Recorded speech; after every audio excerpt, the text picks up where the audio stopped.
முழுமையான விஜய் படம்னா அது ஒரு பேட்டர்னில் இருக்கும். விஜய்க்கான ஒரு முக்கியத்துவம் இருக்கும். அவர் எப்படி வில்லனை எப்படி வந்து அதை க்ளோஸ் பண்ணுறாரு அந்த மாதிரி ஒரு விஷயங்கள் போகும். பெரும்பாலும் பார்த்தீங்கன்னா அவர் படங்களில் வந்து கதையை விட ஹியூமருக்கு நிறைய பண்ணியிருப்பார். குழந்தைகள்லாம் ரசிக்கிற மாதிரி டான்ஸ் நிறைய வச்சுருப்பாரு. அந்த மாதிரி நிறைய பேட்டர்ன் இருக்கும். ஃபேமிலி சென்டிமெண்ட்டாக ஒரு விஷயத்தெல்லாம் எடுத்துகிட்டு போகிறதுக்கு ட்ரை பண்ணுவாங்க பெரும்பாலும். அப்போ சமீபத்திய படங்கள்லாம் ஒரு ஆக்ஷன் பிளாக்ல ஓடிக்கிட்டு இருக்காருன்னு வச்சுங்களேன். இதுக்கு முன்னாடி வந்த படங்கள்லாம் பெருசாக அவருக்கு பெருசாக கை கொடுக்கவே இல்லை. ரசிகர்கள் டிசப்பாயிண்ட் தான். இயக்குனர் பார்வையில் ஒரு படம் எடுத்திருக்காரு. அதில் விஜய் இருக்கார்.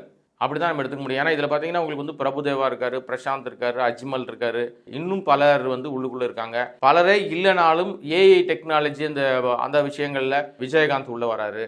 அப்புறம் ஒரு கட்டத்தில் சிவகார்த்திகேயன் இருக்காரு. நிறைய நடிகருடைய ரெஃபரன்ஸ் அதுக்குள்ளே இருக்குது. இந்த படம் பார்த்தீங்கன்னா உங்களுக்கு வந்து ஃபர்ஸ்ட் ஹாஃப் தொடங்கி செகண்ட் ஹாஃப் முடிகிற வரைக்கும் 3 மணி நேரம் பயங்கரமாக அப்படியே பேக்கடாக வச்சுருக்காங்க. 3 மணி நேரம் எங்கேஜ் பண்ணுதா படம் அப்படின்னு சொன்னால் ஃபர்ஸ்ட் ஹாஃப் வந்து இன்னும் பயங்கரமாக கத்திரி போடணும் கண்டிப்பாக.